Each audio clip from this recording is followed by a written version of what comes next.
алып, чечип, контролго алып, жана бошотчу балдарды бошотуп, чегаранын учурунда чечип берсеңер абдан жакшы болмок ушуга чейин.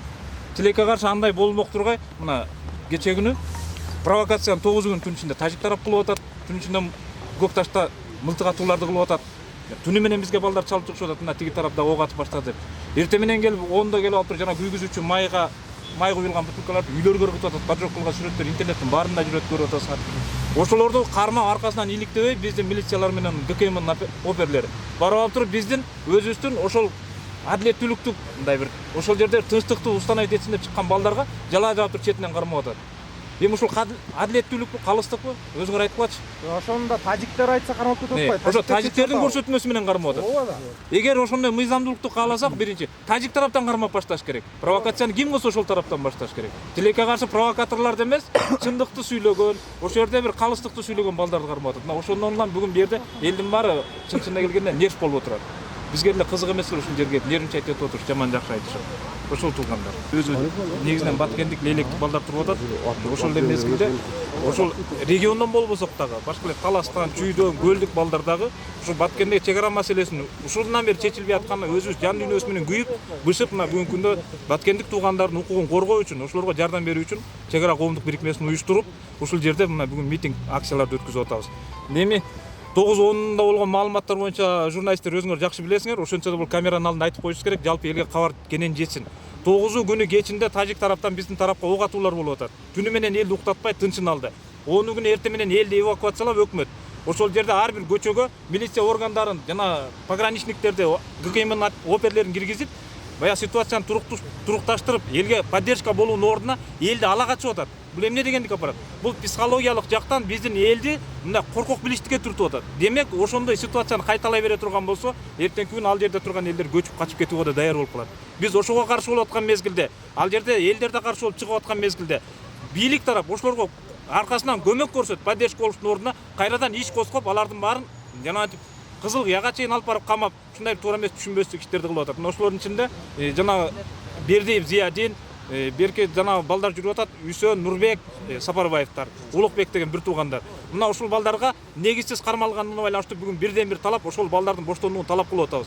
Ал чегара жеринде балдарды деги эле жарандарды бүгүнкү күндө бийлик тарап мындай кордоп, басынтып, кугунтук алганын ордуна бүгүнкү күндө колдон келишинче колдоп поддержка кылыш керек. Ал жерде бир күн, бир саат жашоо бүгүнкү күндө өтө чыңалуу менен, нервтик чыңалуу менен мындай кыйынчылыкта жашоо болуп атканын биз өз көзүбүз менен көрүп келгенбиз. Ушу чегара коомдук бирикмесинин мүчөлөрү атайын жерге чейин барып, электин өзүндө, Баткендин өзүндө, жанагы тажиктер менен аралаш шахматный жашаган жерлерде көчөлөргө чейин кыдырып чыкканбыз туугандар. Ал жерде элдердин маанайын көргөнбүз. Ушундай тревога менен жашап аткан элдерди көргөнбүз. Кээ бирлер уже даяр болуп калыптыр. Үйлөрүбүздү алмаштырса өкмөт, алмаштырса деле болот эле, кетет элек дегендер бар экен. Кээ бирлери баягы өздөрүнүн чыныгы патриоттук сезим менен туруп атат. Биз бербейбиз. Биздин деген ата-бабабыз туулган жер, ата-бабабыздын киндик каны тамган жер. Биз өлсөк ушул жерден жылбайбыз деп туруп атат. Демек ошондой баатырдык менен, каармандык менен туруп аткан туугандарга бийлик тараптан жардам болбосо да мына жарандар тарабынан биз тараптан жардам бололу. Ошолорго бел бололу деп коомдук бирикме колдоо көрсөтүп атабыз. Кайсы учурда түзүлдү? Ошол коомдук бирикме, чегара коомдук бирикмеси бул жалпы региондордогу активисттерден түзүлгөн, жалаң эле бул Баткен лейлек эмес. Таластан да бар, Карагулжадан, Көлдөн, Оштон, Чүйдөн да бар. Чегара коомдук бирикмеси. Официалдуу регистрациядан өткөн Минюстан бүгүнкү күндө катталып, отчеттор жүрүп, иш өзүнүн угунда кетип атат. Азыр ошол жерде жашаган төрагасы лейлектик активист Сапаралы Бөрүбаев деген жигит. Менин аты жөнүм Айтариев Бекназар. Мен мындай эле мүчөсү, катардагы мүчөсү чегара коомдук бирикмеси. Бүгүн бияка митингге кайсы жарандар чыкты, кандай талаптар коюлуп атат ушуну айтсаңыз. Бу жерде бүгүнкү негизги бир гана талап кармалган, негизсиз кармалган 4 баланын боштондугу. Жана бүгүнкү күндө чегарада болуп аткан, жана чегара маселеси чечилбей аткандыктан чыңалуу түзүлүп атат. Ошого байланыштуу элге бир колдоо иретинде бийлик өзүнүн ошол жакка погран службасын, чегара кызматын, же болбосо мына милиция кызматкерлерин мындай көбөйтүлгөн тартипте усиленный режимге киргизип колдоо көрсөтүш керек. Иштегенсиңерби же ошолорду представляете? Кого здесь представляете? Баткен маселеси буга чейин бир жагы 30 жылдан бери чечилбей келаткан маселе. Ошол эл менен силер байланыш ашыкпай туруңуз, мындай өзүнүн ирети менен жооп берейин сизге. Бирок буга чейин өкмөттө, жогорку кеңеште президент тараптан да эч кандай чечүү болгон жок бул багытта. жолугушуу болот, бирок эртеси эле 5-ти карай таш ургутуу же ок атуу болуп атат.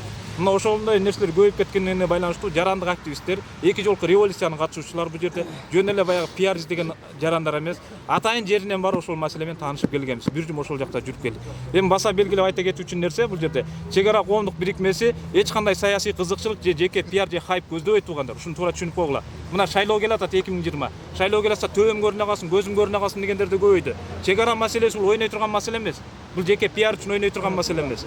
Демек бул жерде биздин саясий кызыкчылык жок туугандар. Жаран тууралуу айтсаңыз, азыр Кызыл Кыяда ИВСти кармалып атабы, анан кийин Бизге жеткен маалыматтар боюнча Кызыл Кыядын ИВСин апарып 4 жаранды камап койгон. Кылмыш козголгон жок, жөн эле. Ал боюнча так маалымат берилбей атат бизге дагы. Мына кечке бошотот деген дагы эле бошотуп. Ошондой ок атуу, таш атуу учуру болуп атканда кандай провокациялар болушу мүмкүн? Же баягы такыр эле унчукпай үйдө отургула деген бир чакырыкты таштап койду деп ойлойсузбу правоохранительный органдар? Таш ыргытуу, ок атуунун өзү бул провокациядан дагы олуп түшкө кетет. Бул инцидент.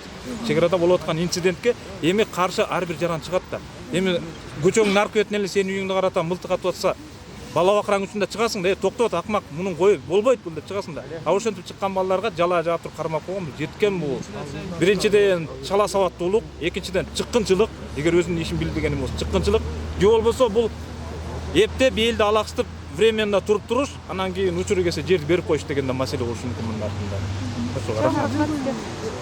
Өкмөттөр жолуккан жатпайбы? Премьер-министр экөөсүнчү. Ошол үчүн датаны тандадыңарбы? Бүгүн жолугушуп чечебиз деп атпайбы ушул маселени? Жок, бул датага байланыштуу эмес. Бул дата жанагы 4 жарандын камалышы боюнча боштоонуун суруп атабыз дебедикпи? Ошолор тез арада бошотуп алышын талап кылып атабыз. Бүгүн эмес, эртең 14 болсо керек. Бүгүн бекен. 14-түндө жолугушуу болуп аткан. Письменный виде обращение кылдыңарбызбы? Ооба, жазуу түрүндө да берилди, устно да берилип атат болсо эки Ошо дагы. төрт баланын аты жөнүн айта аласыңызбы? Ал жанагы Сапарбаев, бир тууган Сапарбаевтар, Үсөн, Нурбек, Зайнидин Албердиев, Нурбек Улукбек деген бир туугандар. Алар ошол жердин жашоочулары да тияк. Алар Баткенде Көкташтын жашоочулары. Ал балдар менен биздин буга чейин жеке достчулук мамиле жок, тууганчылык мамиле жок. Болгону биз жарандык жоопкерчиликти сезип, ошол жактагы чек араны коргогон жарандарыбызды коргоо иретинде атуулдук милдетибиз деп колдоп чыгып атабыз. Эгер талабыңарды аткарбаса кандай кадамдар алабыз? Талапты аткарбаса анда айла жок, анда биздин талаптар андан жогорулай баштайт. Ошого жоопкер адамдар кызматынан кетүүсүн талап кылабыз анда. Биздин жарандар четинен карматып берип коюп, анан өздөрү кызматта тымпый отурганга булардын моралдык укугу жок болуп калат эжеке. Мындай мисалы чечпесе бүгүн эскертүүгө эле чыгыпсыңар да анда, эскертип коелу. Эскертүү менен чектелбейбиз, тиг балдардын боштондугун талап кылабыз. Толугу менен бошотуп берсин. Аларды бошотмойчу ушакта жүрө бересиңерби, кайра кетпесиңер. Баткенде ал жакта да өзүнчө бүгүн да митинг уюштурабыз деп атат. Ал жактагылар ал жактан уюштурат, бул жактагылар бул жактан уюштурат. Ушунайынча Чыгарыш керек ал балдарды. Бир да жараныбызды коргойло.